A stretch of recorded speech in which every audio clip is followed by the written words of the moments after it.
Fala galera, sejam muito bem-vindos ao nosso primeiro podcast Vamos Mudar o Mundo da história do Brasil. Hoje muito especial, estou muito feliz. Primeiro porque é a estreia de um grande sonho que saiu do papel e também por receber já uma convidada de extrema importância, Karine Machado Mira. Obrigado, viu, pela sua participação. Obrigada, eu.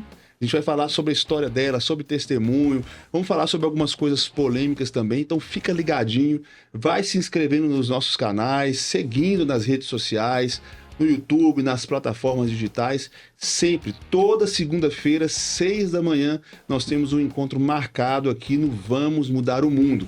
Muita gente fala assim, mas que utopia, mudar o mundo. Mas eu costumo dizer que quando a gente muda o mundo de uma pessoa, a gente mudou o mundo dela.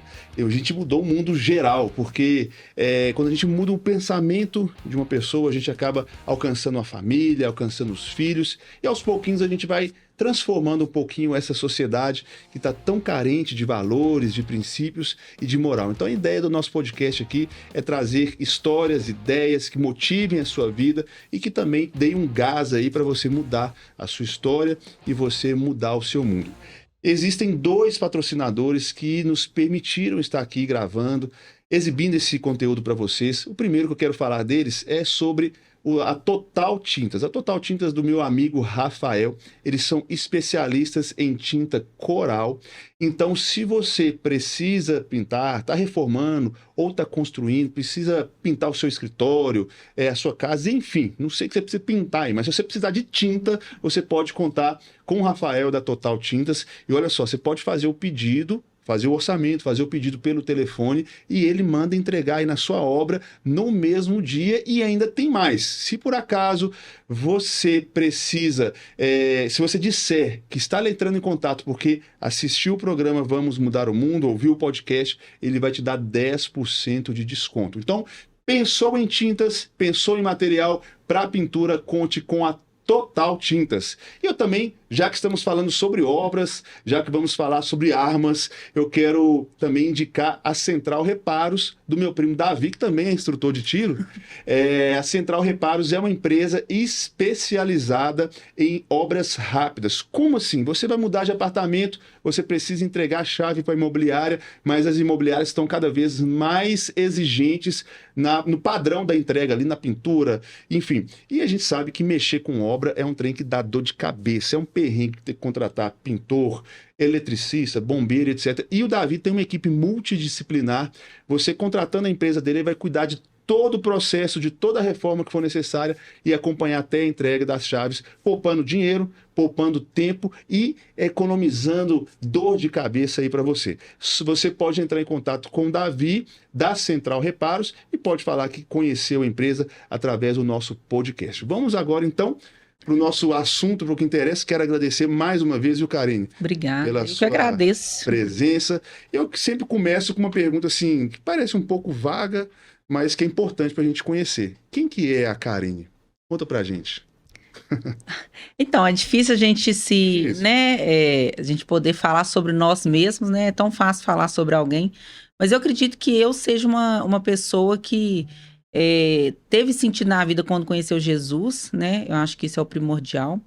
Dali pra frente, eu acho que minha história mudou. É quando a gente nasce de novo, né? Eu sou filha da Nilda, do Áureo, irmã da Renata, mãe do Francisco, namorada do Pedro, sou empresária, né, há alguns anos, sou cristã e eu posso falar assim que eu busco ser a imagem e semelhança de Jesus, né, que é o que todos os cristãos deveriam buscar. Então eu tento minimizar o que eu sou na grandeza de quem realmente é, né? Legal, legal. E como tá a sua vida hoje? Ah, tá maravilhosa, né? Eu sou grata por tudo que eu tenho, não tenho nada a reclamar, não mudaria nada, né? Eu acho que tudo que nós passamos na vida é para aprendizado, é para evolução. Então, eu não mudaria nada na minha vida, eu sou muito grata mesmo por tudo que eu tenho, né? Sou muito realizada, muito feliz com tudo que aconteceu na minha vida, seja de forma profissional, seja de forma espiritual, né? Seja de forma familiar. Eu sei que tá tudo muito bom, né? Eu acho que a gente tem que ter sempre esse pensamento, né? Porque se a gente for comparar, né? Igual outro dia eu ouvi que o pastor disse que por que a gente se acha magro, por que a gente se acha gordo, por que a gente se acha rico, pobre, porque desde que o mundo é mundo existe a comparação. Então, acho que às vezes a gente se compara muito ao que a gente acha que é melhor. Mas quando a gente acha que tá ruim, ou vem esse pensamento, eu falo assim, se compara a anos atrás, como que a gente, né? Como que a gente está melhor hoje. Então, a minha vida, graças a Deus, está excepcional. Você já passou, a gente vai detalhar algumas coisas aqui, momentos, problemas pessoais e familiares pesadíssimos. Você não mudaria isso? Não, Pudesse? Por não quê? mudaria. Porque eu sei que isso tudo foi uma provação de Deus mesmo em minha vida, para que me fizesse conhecer quem realmente é o Criador. Porque é na prova que a gente realmente olha para Deus e entende o que é o sentido da nossa vida e o que Ele quer que a gente busque e aprenda, né, junto a Ele. Eu acho que aquele que não busca a Deus pelo amor vai vir pela dor, né, o que foi o meu caso. E eu sou muito grata porque quando a gente vê na Bíblia mesmo, né, personagens bíblicos, né, que marcaram a história, todos passaram por um momento de provas.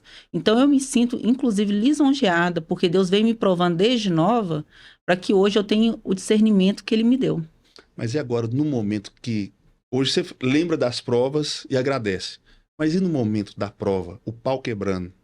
Olha, Como é que foi? é outro motivo de agradecer, porque quando eu tive a minha primeira prova real mesmo, que foi a perda do meu pai, foi quando eu comecei a questionar sobre a existência de Deus. E como eu era muito nova, eu tinha 13 anos, eu comecei a questionar muito a Deus e entrar em um grande e profundo sofrimento. Então eu falava, Deus, por que você levou uma pessoa tão boa? Se você realmente fosse bom, você não teria levado.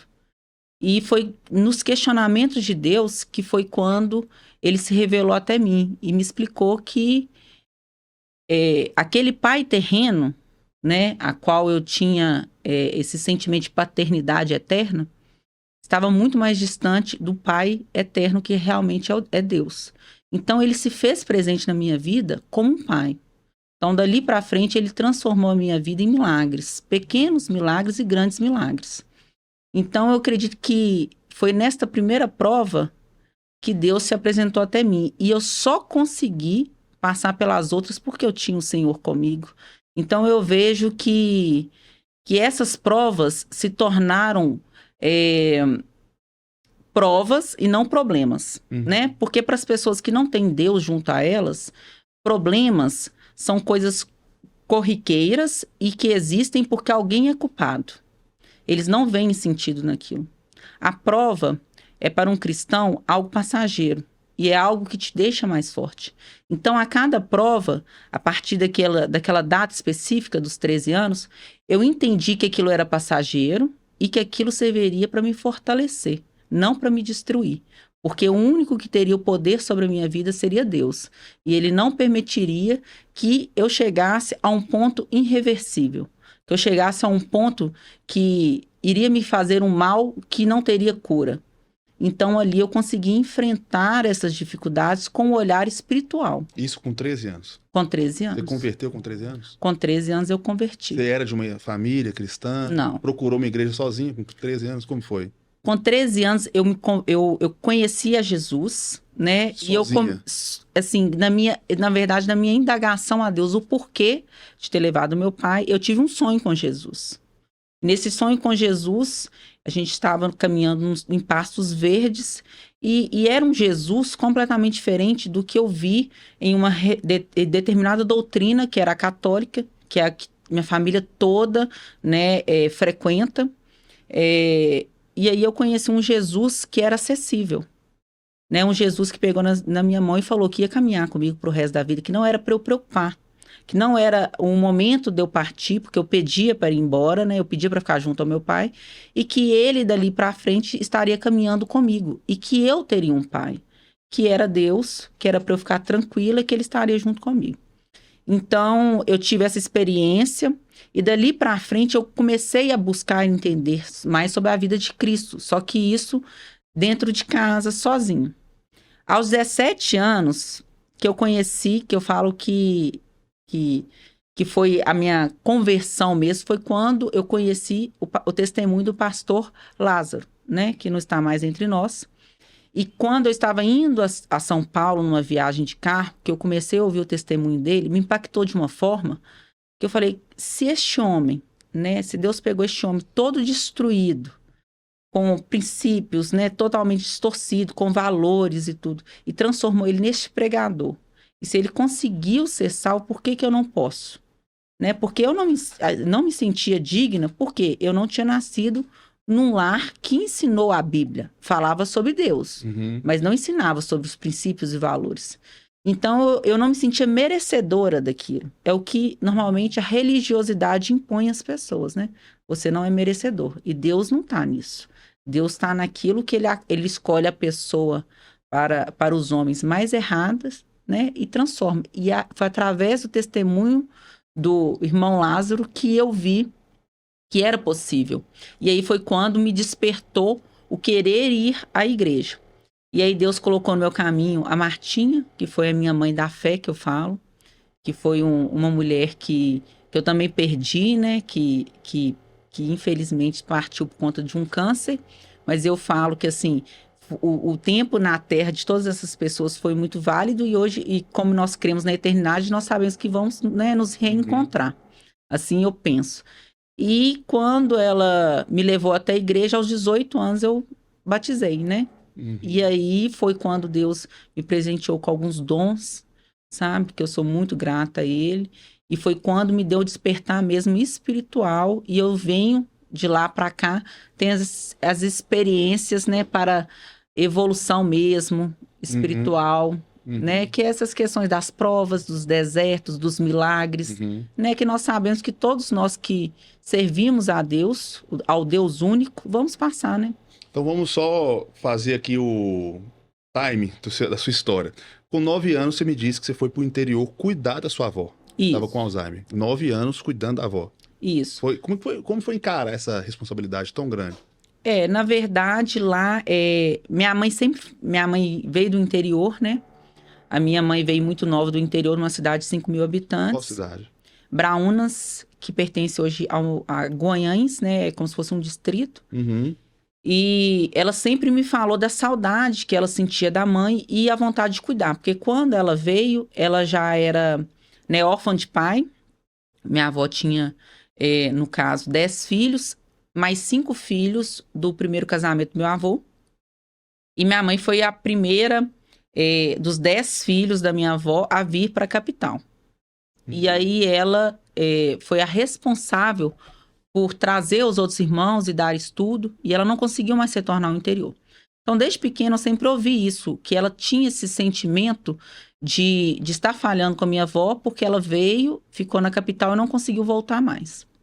E quando ela disse que minha avó não estava conseguindo mais falar por conta da doença, né, do Alzheimer, eu me senti na responsabilidade de ir lá ajudá-la a voltar a falar, porque com uma criança de 9 anos, né, ao mesmo tempo que você quer ter uma responsabilidade, né, que não é sua, eu achava que era algo muito simples, que a doença não era uma doença degenerativa, que era uma doença que se eu ensinasse ela igual eu aprendia na escola, ela voltava a falar. Então você já foi com essa mentalidade, com essa responsabilidade. Sim. Ninguém colocou, foi você que assumiu. Fui eu.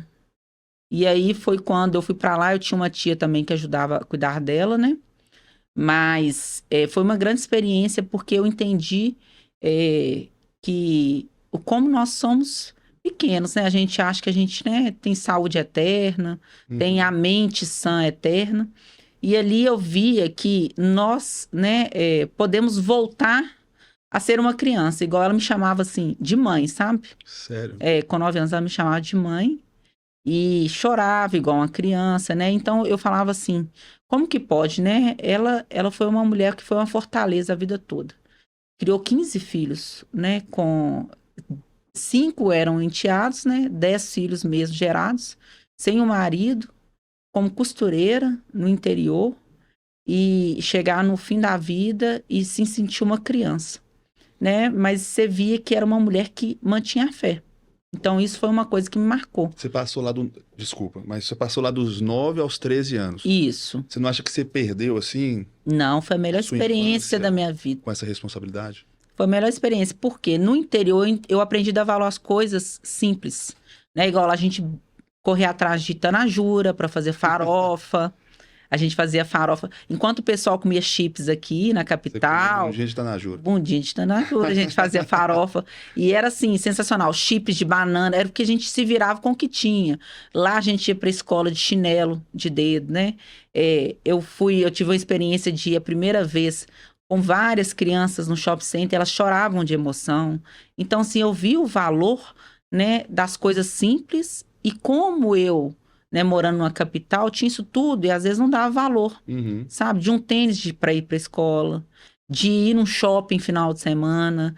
Então, assim, eu fui aprendendo com eles coisas que eu acho que lugar nenhum me ensinaria, né?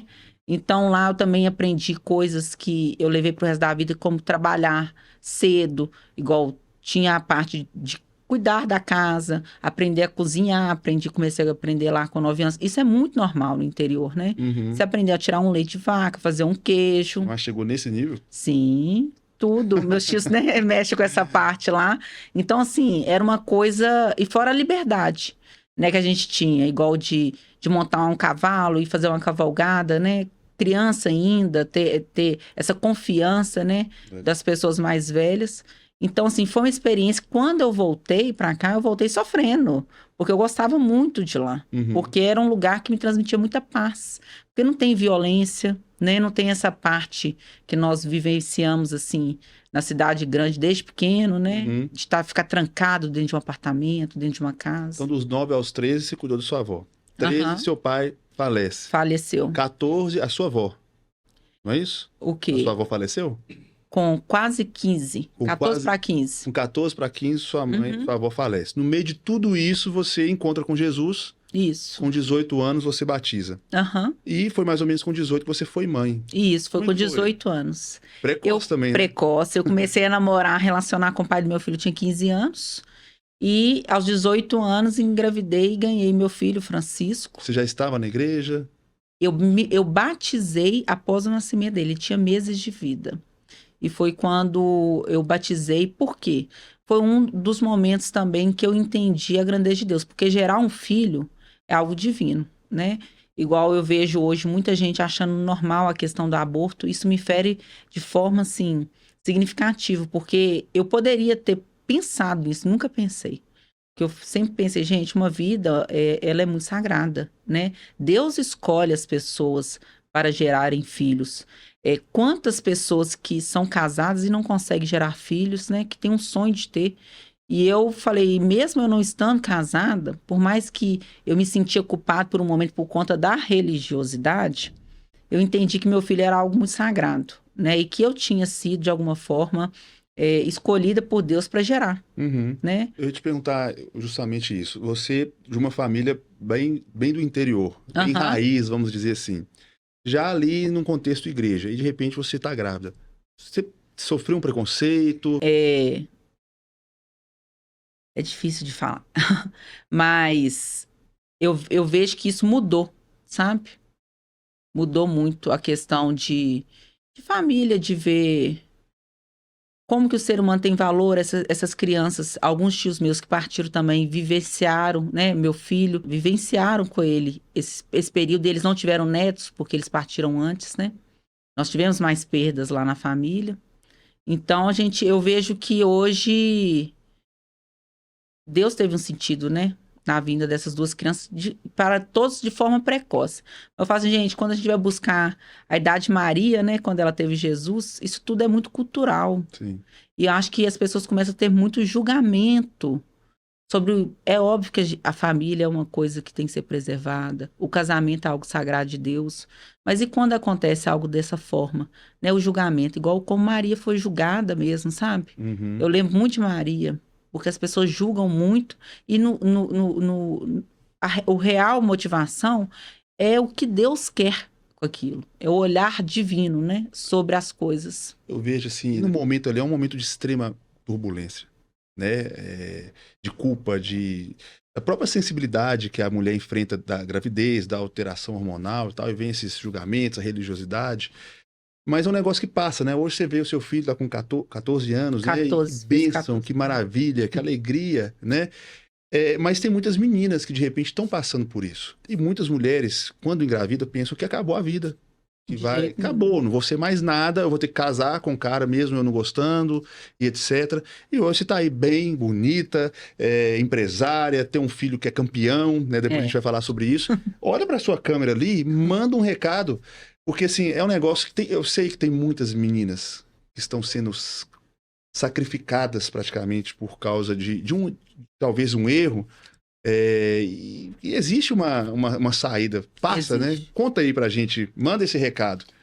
Pensar que, assim, vocês como mulheres, vocês têm que entender que, assim, o sentido, né, da criação mesmo, divina, que é o homem e a mulher, Deus já nos projetou para gerar. Né? Nós temos uma missão aqui na Terra que ela é sagrada desde o nosso nascimento, que é gerar um filho. Eu sei que existem situações, né, que aos nossos olhos são situações do mal mesmo, como às vezes um abuso, né, uma situação de às vezes você engravidar de alguém que você depois descobre que não é uma pessoa que você imaginou que seria, um homem bom, um pai bom, mas lembrar que seu filho Deus escolheu para você gerar. Então, ele é algo divino. Independente da situação, você tem que entender se você gerou ele com saúde. Ou, às vezes, ele veio, né, com alguma doença, mas que essa doença nos permite tratar, nos permite cuidar, né? Se ele veio com algo que você acha que vai te gerar, né, um desconforto naquele momento, não é pro mal, né? Deus, ele não nos escolhe sendo filhos para fazer o mal. Eu acredito que, com certeza, né, o seu filho, ele vai trazer luz para sua vida. É isso que você tem que ter esse olhar. Ele veio com um propósito, e se você seguir a Cristo, Deus vai te mostrar qual é o propósito de você ter gerado este filho e deste filho estar aqui na Terra. Legal. Então, meninas que estiverem passando por isso, passa a fase da vergonha, do medo, do julgamento, passa, né? Tudo passa. E é o que eu te falei, Deus justifica. Uhum. Tem muitas pessoas que preocupam como que eu vou aparecer, como que eu vou falar. E no final das contas, você não tem que falar nada. Você tem que... Eu falo assim, quando as pessoas aprenderem que Deus, ele é o juiz, Deus é advogado, Deus é provedor, e que Deus, ele é um pai presente, as pessoas param de externar o que elas veem como uma preocupação, né? E entendem que tudo é passageiro. Então, divida com Deus, porque Deus é que se faz presente em locais e situações que você não está. E ele é o maior juiz, né? É igual eu te falei. Em uma reunião que eu não estava presente, Deus se fez presente, né? Deus me justificou. Falar assim, nossa, mas essa vida foi gerada para isso? Claro que não. Ela foi gerada com um propósito muito maior. Mas Deus, ele é o dono do tempo. Às vezes ele adiantou, né? Porque é isso. A gente esperar no Senhor mesmo, sabe? E ter um entendimento que, calma, né? Calma, tudo tem um tempo e ele está presente, né? A gente tem que entender que ele está aqui o tempo todo. Amém. É Francisco, né? Francisco. Aí o Francisco nasceu... Você criou ele sozinha? Ele também foi uma cura, né? Igual quando eu falei dele, da Ana. Ambos foram cura para nossa família. Mediante a tantas perdas, né? Foram irmãos da minha mãe que faleceram. Meu pai também que faleceu. Eu perdi um irmão também, por parte de pai. Uma semana antes do meu filho nascer.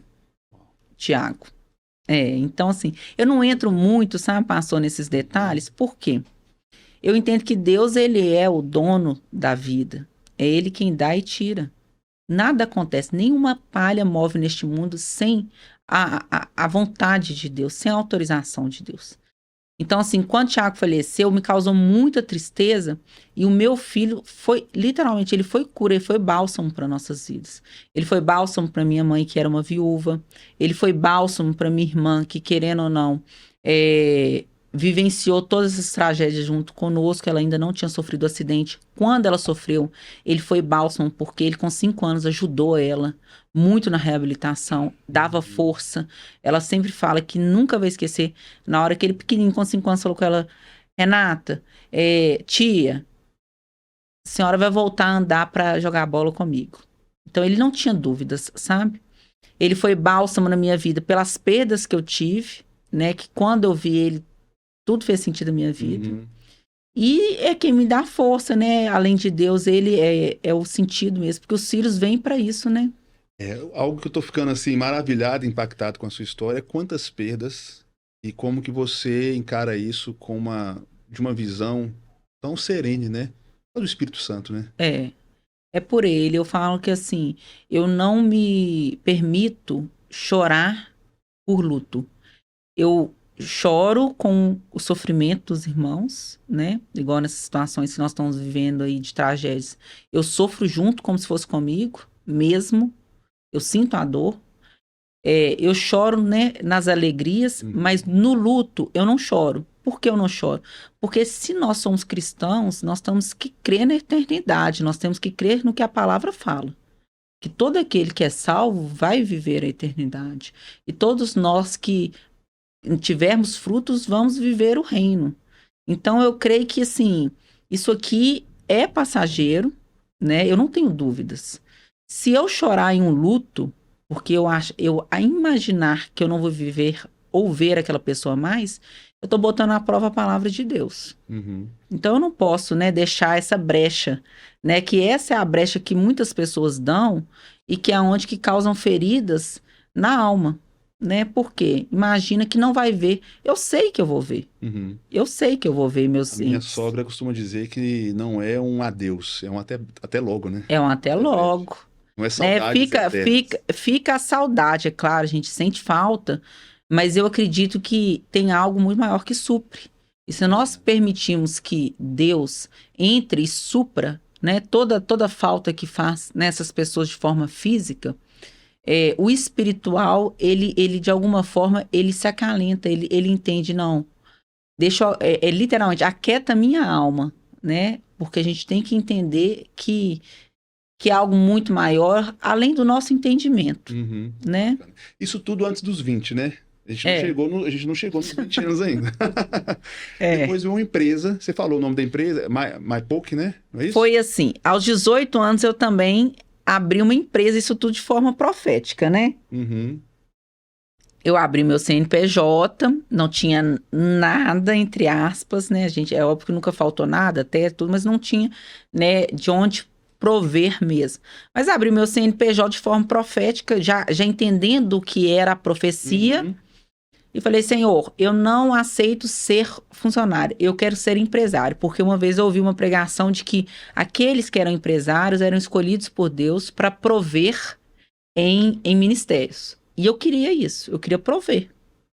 Falava assim: eu quero prover, né? Não é para mim, é para o Senhor. E aí a primeira empresa que eu abri, meu PJ, foi de um site de viagens, né? De passagens aéreas. Permaneci com esse site. Esse site era uma pirâmide que eu caí. Então começou a me dar dinheiro. Quando começou a me dar dinheiro para pagar o que eu tinha investido, ele saiu do ar. Aí eu descobri que era uma pirâmide. Você perdeu. Aí eu perdi. Aí eu falei: Senhor, eu não vou desistir. Eu vou permanecer. Falência. Foi a primeira. Aí eu abri uma loja que chamava Exclusive Imports, lá no Castelo, que eram de itens de né, roupa, vestuário e tudo. E aí veio a crise do dólar. E aí eu falei de novo. Segundo.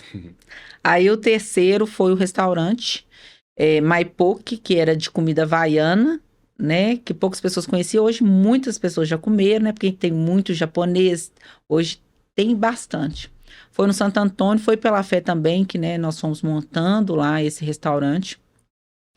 E com pouco tempo ele já começou assim, a aparecer em mídia, já começou a ter divulgação ampliada. E o que é interessante é que eu sabia cozinhar, né? Porque eu aprendi lá no interior.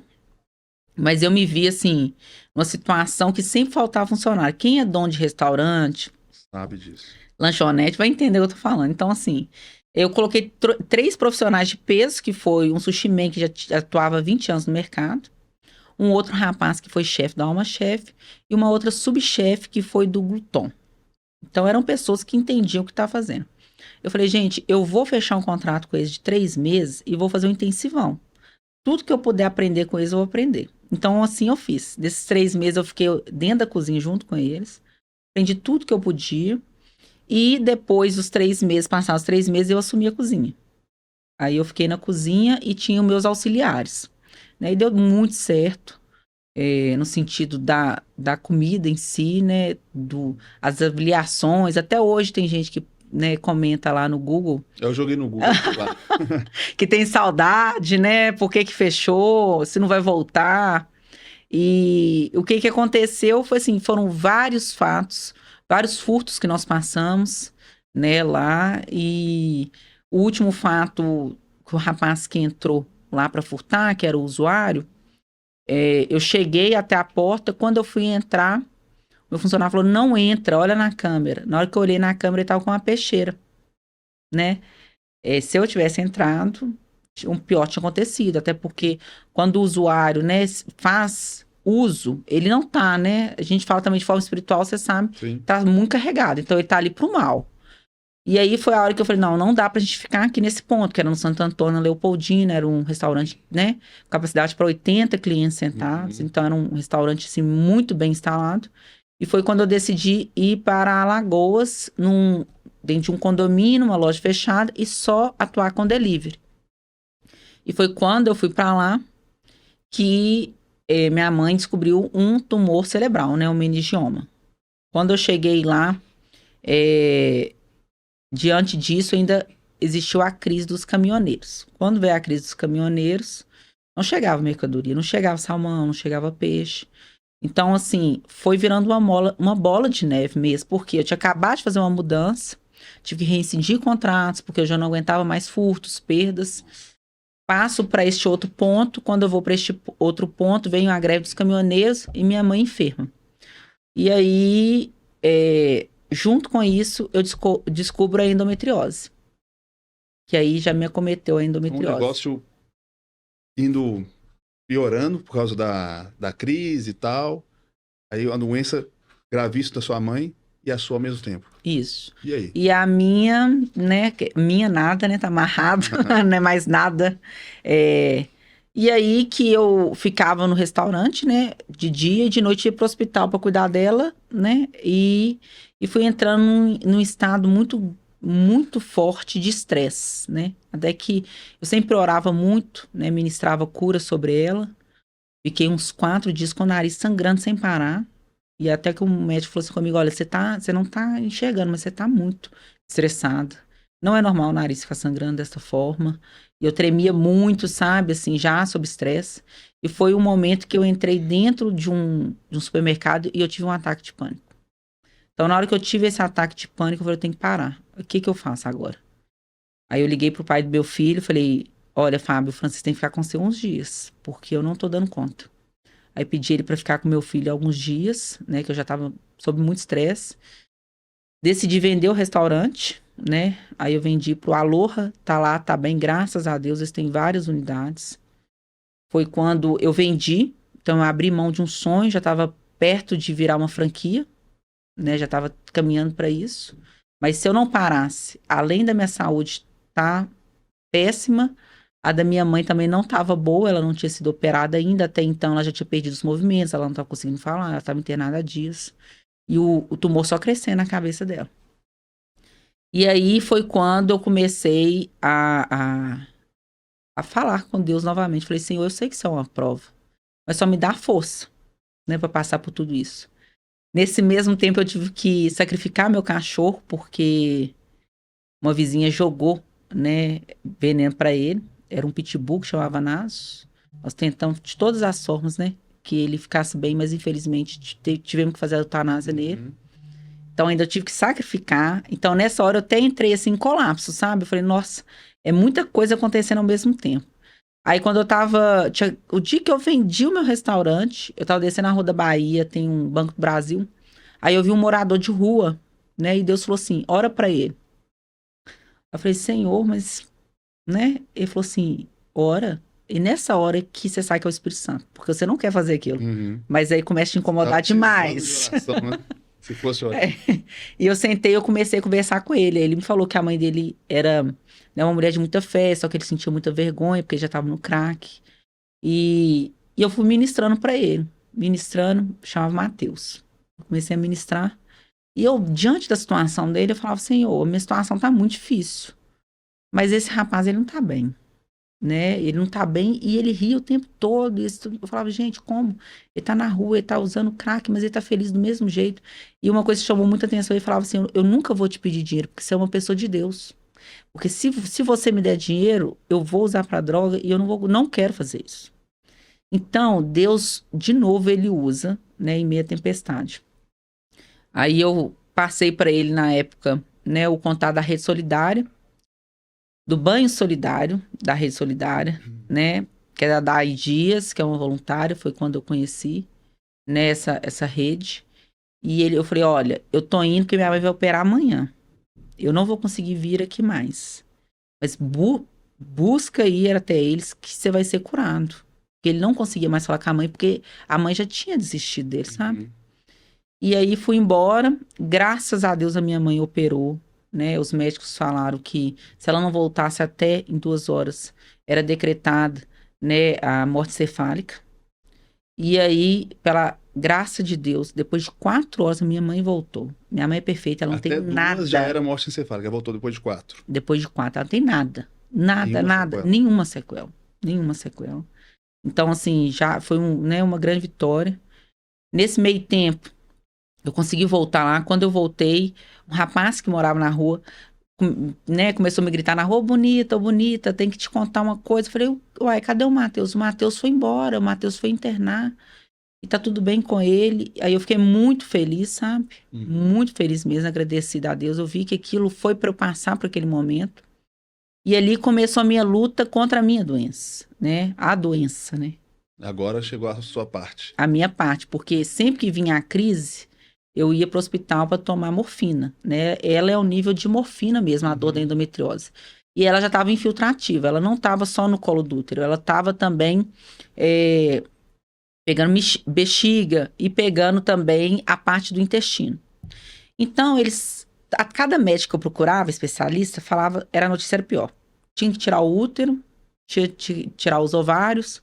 Aí depois eu fui em outro médico que falou que tinha que tirar a pá do intestino, eu ia ter que usar a bolsa-colostomia. Nossa. Então, assim, foi muita prova, né, graças a Deus.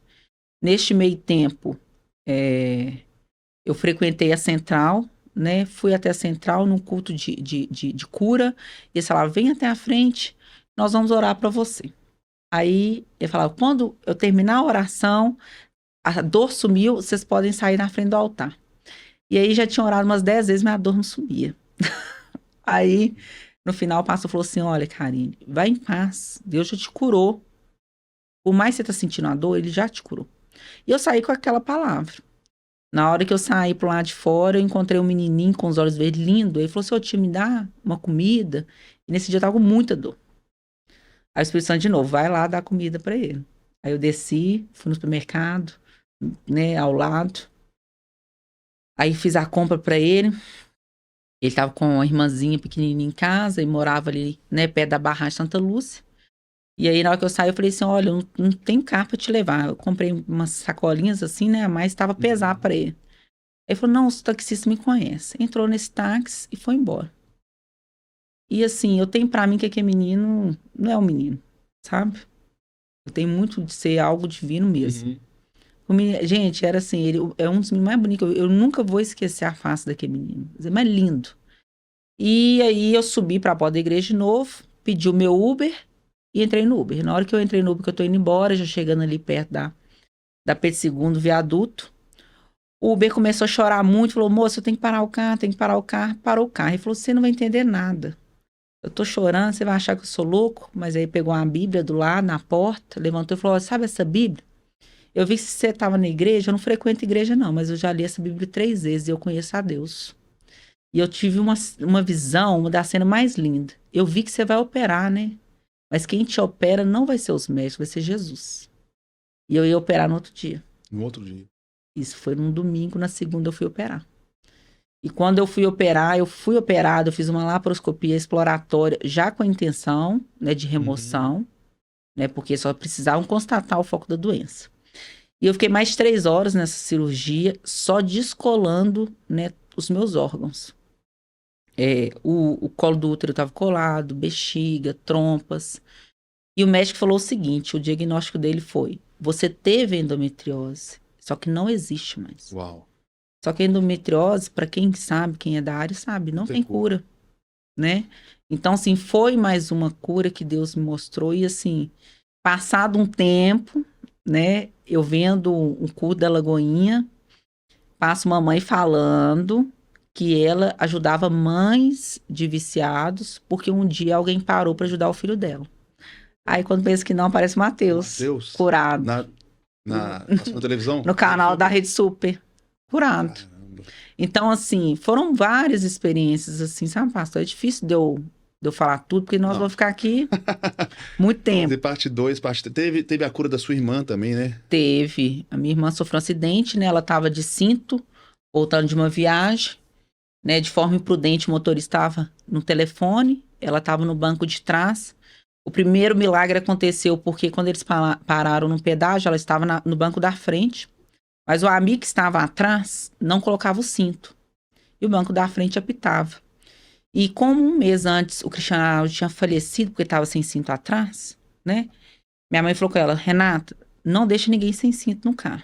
Então, quando eles pararam no pedágio, o motorista deu um valor, né, acima do valor do pedágio. E esqueceu de pegar o troco. Quando ele lembrou, ele falou, não, hein? Falou com um amigo dela, que era o Marcão, que estava atrás, falou, Marcão, desce lá e vai lá pegar o troco para mim.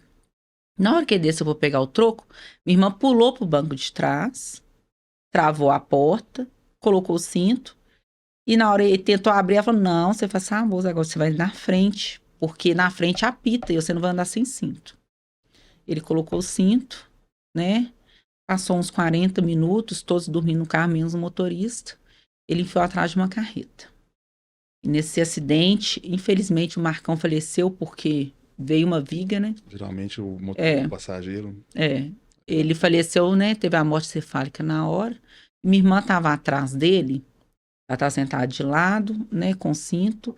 Como o encosto estava um pouco mais baixo que o normal, que muitas pessoas não se atentam a esses detalhes. A subir, né? Para encostar a cabeça. Como ele estava mais baixo, ela deu o efeito chicote. Então, na hora, ela fraturou a C2 e C3. Literalmente, o pescoço ficou de pendurado. Era para ela ter morrido na hora, né? Nesse dia, ela ligou para minha mãe querendo despedir com o pescoço quebrado. O motorista ligou para minha mãe, ela começou a falar com minha mãe. Ela falou, eu tenho que despedir da minha mãe. E ela ligou, mãe, tá tudo bem? Nós batemos o carro, mas tá tudo bem. E nessa hora ela desmaiou. Quando ela desmaiou, o motorista pegou de novo o telefone. Na hora que ele pegou o telefone, minha mãe falando à minha frente, a única reação que eu tive foi ajoelhar na hora e começar a implorar. Deus falei, Senhor, não leve minha irmã. Aí minha mãe começou a entrar em desespero. Ela falou, minha filha, por que você tá falando isso? Tá tudo bem com a sua irmã. Tá tudo bem. O Guilherme falou assim, parece que só teve um acidente, mas tá tudo bem. Ela acabou de falar comigo. Por que você tá desesperada? Eu falava, mãe, porque Deus não pode permitir que ela vá, não é a hora dela. E o médico e uma enfermeira estavam no carro de trás, socorreu minha irmã na hora. Se eles não estivessem lá para socorrer ela, né, provavelmente ela não tinha sobrevivido. Era um médico e um enfermeiro que estavam no carro de trás. Então, assim, é o Senhor o tempo Deus todo. Cuidou de todos os detalhes. Cuidou. E ainda assim ela ficou tetraplégica. Ficou. Ela operou, ela ficou 40 dias, né, no hospital, só intensivo. Ela ficou vários dias no CTI, mais intensivo. Ela teve que voltar para Ribeirão Preto para operar. O acidente foi em Divinópolis. Só conseguiu vaga em Ribeirão Preto. Ela foi com a ambulância a 10 km por hora. Demorou muitas horas, porque ela não podia mexer. Se ela mexesse, ela podia morrer. Então, não podia ser transporte aéreo. Chegou lá, ela operou. Ela tem, acho que são 3 pinos e 2 parafusos. Eu não sei falar ao certo a quantidade. Mas lá ela operou. E os médicos, quando espetava, né, colocava a agulha no pé dela, aí eles colocavam. Aí de vez em quando ela falava assim, ai, senti. Aí ele falava assim, não, isso é coisa da cabeça dela, não tem como ela sentir. Ela fala, não, mas eu tô sentindo. E ela via ele falando, sabe? Uhum. Mas eu tô sentindo. Aí quando a gente foi pro Sara, ela chegou tetraplégica, né? Usando cadeira tetraplégica. A cama, a gente arrumou tudo lá em casa para receber ela nessa forma, mas nunca aceitando, sabe? Nunca aceitando. Nós fomos pro Sara e a gente via várias, né? Várias reportagens passando, né? De pessoas que tiveram lesões parecidas. E eles falavam, olha, mas nunca mais andou e tal. E foi uma hora que a gente teve, ele falou, não, gente, tá errado isso daí que vocês estão falando. Ela teve essa lesão, primeiro eles falaram que tinha que estar morto. Eu falei, não, mas ela tá viva, ela teve essa lesão, tá aqui.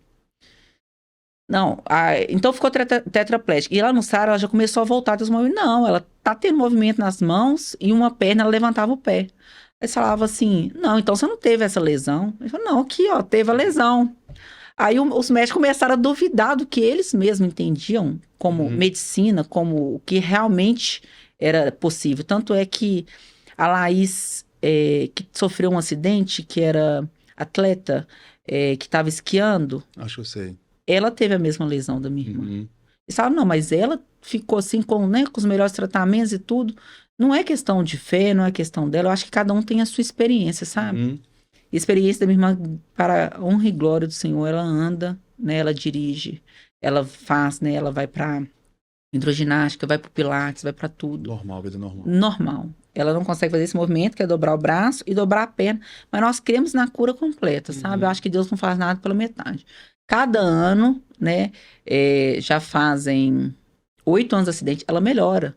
Ainda está em processo de melhora. Está em processo. Ela falou hoje comigo sobre os espasmos. E eles falam que enquanto tem espasmo, tem melhora. Então, há 8 anos ela sofre com os espasmos e que isso é a famosa prova, né? Ela sente a dor do espasmo, mas aquilo, de alguma forma, está regenerando ela. Uau. Então, são vários milagres mesmo, né? Que a gente vivenciou. Karen, que história maravilhosa. Preciso falar que já acabou o tempo. A gente não falou de arma. Sério? A gente não falou de empresa, a gente não falou de política, a gente não falou de nada disso. Mas eu tenho que encerrar. Mas eu creio que, primeiro, que você volta, tá? Já fica o convite aqui oficial, no ar. Você pode comprometer em voltar?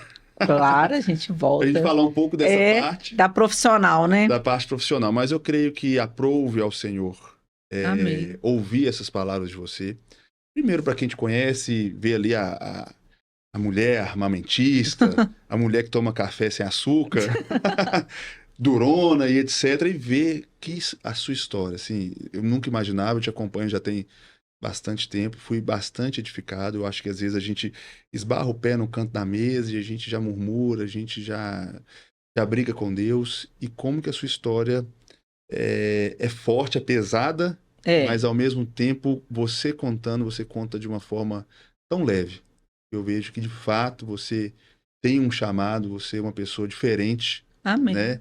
Não falo isso por causa da empresa, não falo isso por causa da resiliência, eu falo por causa dessa sensibilidade, né, que você tem para com as pessoas, para com o mendigo na rua.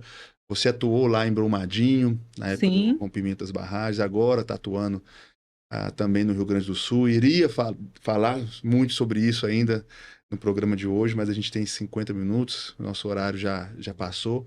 Mas assim, aprove ao Senhor que você pudesse trazer essas palavras. Eu espero que possa isso enriquecer a vida de quem está assistindo. Amém. Possa servir de incentivo, né? Hoje você tem 32 anos, já passou por tudo isso. E eu creio que nem ouvidos ouviram, nem olhos viram, nem jamais chegou no seu coração, o que Deus tem preparado para Amém. você. Porque eu creio, passar por tudo isso antes dos 30 anos e estar aí bem feliz com Deus, realizada, sim, você é um exemplo mesmo. Amém, muito obrigada. Não simplesmente pela empreendedora, pelo seu posicionamento firme ali, mas pela mulher, pela serva, pela filha, pela neta, pela irmã, pela mãe que você é. Amém, muito Parabéns. Obrigada. Obrigado, viu? Obrigada. A gente vai marcar mais, tá? Pra gente falar dessa parte, porque é uma pauta muito interessante também, gente. Falar sobre essa questão, mas, gente, eu não consegui entrar. E olha que, e olha que eu tenho 17 anos de profissão, 17 anos de jornalismo, e eu sempre consegui conciliar o tempo, 50 minutos, etc., 10 minutos, e entrar em tudo. Mas foi É que eu muita creio. coisa. Eu Muita tentei coisa. resumir, pastor, porque Não, eu sei, não foi porque você falou demais, é porque realmente estava interessante, eu quis é, explorar muito mais isso, né? eu acho que a honra e a glória é sempre dele, né? Ele que Uhum. conduz as salas. Eu acredito que é porque tem que alguém ser tocado, né? Sim, Então, no pós, né, a gente vai falar sobre a empresa, sobre a Mira, né, que para a honra e glória do Senhor também tem um reconhecimento nacional, sim. que tem um propósito por trás também que as pessoas precisam de ouvir, porque às vezes associa arma à violência, e Uhum. nunca foi isso, Sim. né? Quando a gente fala assim, mas Davi usou uma pedra, mas ele cortou a cabeça com uma espada, né? E a gente tem que entender que vai ter tempos que o mal ele vai estar, né? O mundo aqui jaz maligno, mas ele Uhum. vai estar presente. E Deus ele também nos permite ter um meio de defesa, né? Sim. Aí já fica a deixa, já fica a deixa para o próximo programa. Não vai demorar, tá, Karina? Não vamos demorar, não, para a gente falar sobre isso, que muita gente tem um conhecimento equivocado a respeito disso. A gente vai falar sobre armas, sobre empreendedorismo e tal, mas hoje a gente quis falar sobre esse exemplo de superação, de fé e de vida com Deus que a Amém. Karine tem. Obrigado, viu? Obrigado, Muito pastor. obrigado. Quero agradecer a Total Tintas, a Central Reparo, que tem acreditado no nosso projeto. Segue aí nas redes sociais, vai passar na tela ou você vai ver aí na descrição do vídeo. Obrigado pela sua companhia. Até a próxima semana. Programa inédito toda segunda, 6 horas da manhã. E eu creio que a gente. Deixa eu só fazer a última pergunta aqui, que eu faço para todo mundo. Qual atitude que você acha que muda o mundo? Buscar essa imagem e semelhança de Jesus, Isso muda o porque mundo. muda. Porque você começa a ver o outro como um filho de Deus. Então você esquece de todos os defeitos, né? Que a gente julga ser defeitos, né? De todos os Uhum, pecados, de todos os erros e começa a entender que aquela pessoa ali, ela tá passando por aquilo, até experiências muito ruins, igual o Mateus estava, né? uhum, Envolvido com drogas e tudo. Mas que tudo ali é uma prova que ele tem que passar e não compete a nós julgar, né? verdade. Gente, a gente fica com essa aí, tá? Deus abençoe e até o nosso próximo encontro. Valeu!